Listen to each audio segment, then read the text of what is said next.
Why do 31,000 people plus rate this mouse so highly? This is the G305, and here's a quick review on it. Taking a look at the mouse, it's a AA, or I think AA battery mouse. It's very simple. It has a 12,000 DPI hero sensor with a toggle on-off switch on the bottom. Stored for the micro USB. There is a DPI toggle on top. There's a scroll wheel, 2 mouse clicks, 2 side buttons, and a pretty simple shape. This mouse has a pretty safe and solid shape. I mean, there is some creaking, but nothing too noticeable where it will affect your gameplay. The weight comes in about 100 grams or like 99. The weight is more towards the back due to the battery being placed towards the back, which is kind of natural given the fact that your palm is where the battery is, and that means a lot of the weight is controlled with that the palm side of your hand. I would say this mouse is pretty modest in its weight.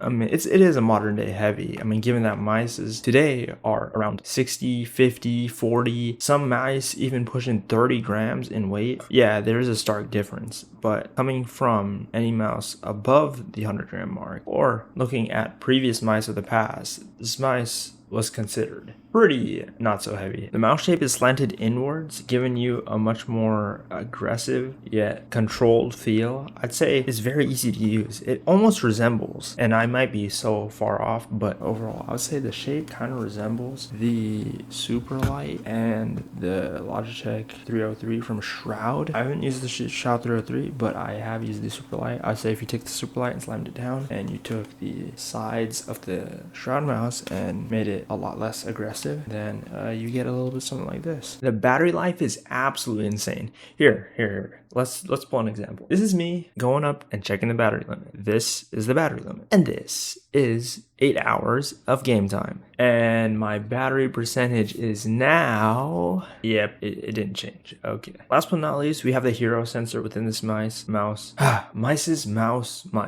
but not least, we have the hero sensor within this mouse. This is not the latest hero sensor. Give or take, this mouse goes up to 12,000 DPI, whereas more modern hero sensors go up to like 25,000 DPI, as if you're going to use it. But yeah, I mean, it's still a very, very, very good sensor. And the clicks are, I'd say, pretty passable. They're not out of this world. They get the job done. They're like, they have a nice springy feel to them. And the scroll wheel is passable. I'd say it's the worst part about this mouse, but it does its job, and I think it's fairly decent. And the side buttons are nice and springy. They have this spongy feel, but the sound, the tactile feel it gives you a good communication in regards to when you actually activate the button.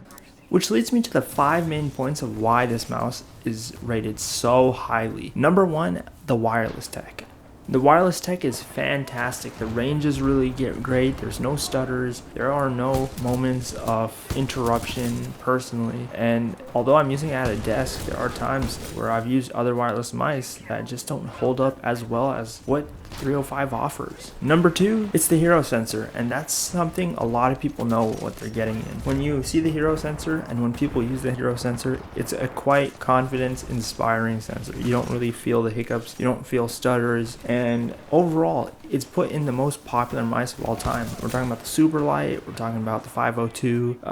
It's just an overall fantastic sensor, and there's nothing wrong with it. Which leads me to number 3, it's absolutely consistent. Day in and day out, I can have this mouse on at night or off, and when I turn it on and it's ready to go, it just works wonders. It works as it first came out of the box, and it works now as it is months later after using it. And I don't know, that can be said for a lot of mice. Number 4, it does all the needs well.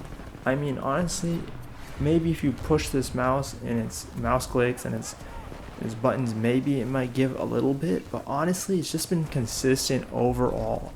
And knowing that its mouse clicks aren't terrible and its buttons aren't as horrendous as other more premium offers, then yeah, it's just an incredible and capable mouse. In addition to, the mouse glides fine. There's multiple grip styles that you can use for this mouse. It's not overly large and it's not teenily small. It's just great overall. And for the 5th and final point, it's obviously the price. At 30 bucks or around 30 bucks, 35, maybe even 40, I don't really see this mouse being beaten. It's clearly ahead of the pack in terms of price to performance, and knowing that many people already incline to the shape and are familiar with the sensor as popular as the hero sensor, I don't really see any other need. And these 5 core factors really put into perspective why this mouse dominates the market.